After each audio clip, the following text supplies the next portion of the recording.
ёдамон бошад шуъури як гиёҳ дар васати зимистон марбут ба тобистони гузашта нест, марбут ба умедвории он гиёҳ ба баҳорест ки аз роҳ мерасад.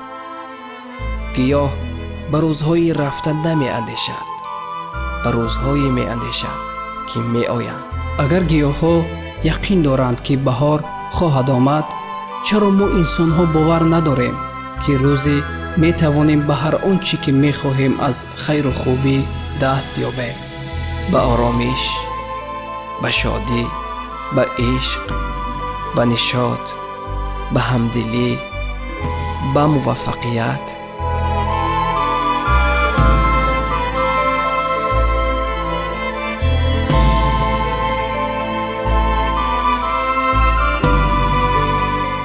агар зане дар 40 солагӣ ҳанӯз зебост, ба далели ин аст ки шавҳараш ҳанӯз ӯро ошиқона дӯст медорад.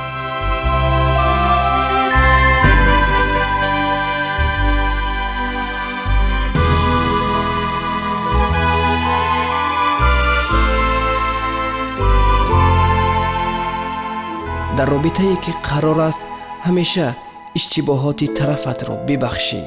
як бор, фақат як бор худатро барои интихоби иштибоҳат бубахш ва тамомаш кун.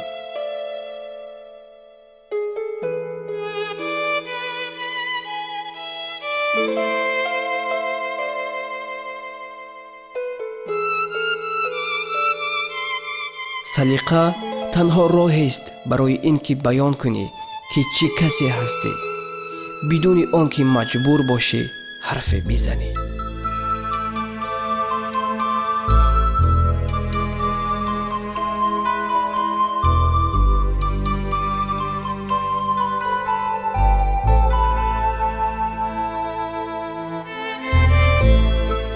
тафовути байни инсоне ки ҳамакнун ҳастед ва инсоне ки қарор аст 5 соли баъд бошед дар мардумест ки дар ин муддат бо онҳо муошират мекунед ва китобҳоест ки дар ин муддат мутолиа менамоед.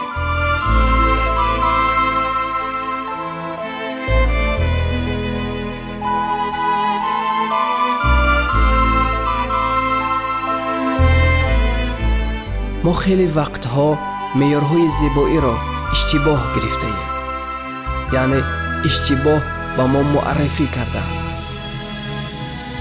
дар воқеъ зебоии як хонум ба шуъур, шахсият, шарму ҳаё ва тарзи сухан гуфтани ӯст.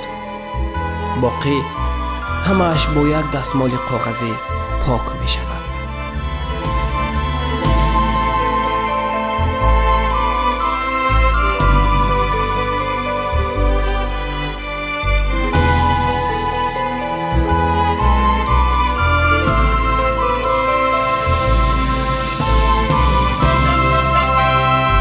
тамоми муҳаббати худро барои як дӯстат якбора зоҳир макун, зеро агар рӯзи андак тағйире дар ту мушоҳида кард, қатъан туро душмани худ мепиндорад.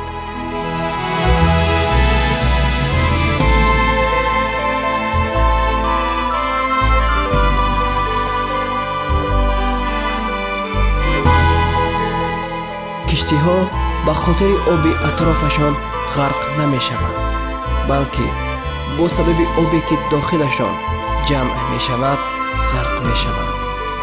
бинобар ин ҳеҷ вақт иҷозат надиҳед ки иттифоқоти атрофатон ба дарунатон нуфуз кунад ва шуморо ба поин кашад.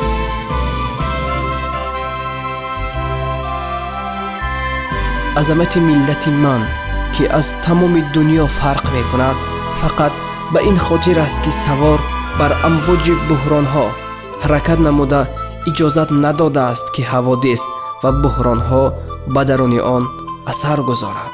бузургтарин сипар ва девори дифоӣ дар баробари ин буҳронҳо девори 5 қабатаест бо номи ваҳдат, имон, сабр, умед ва шодӣ.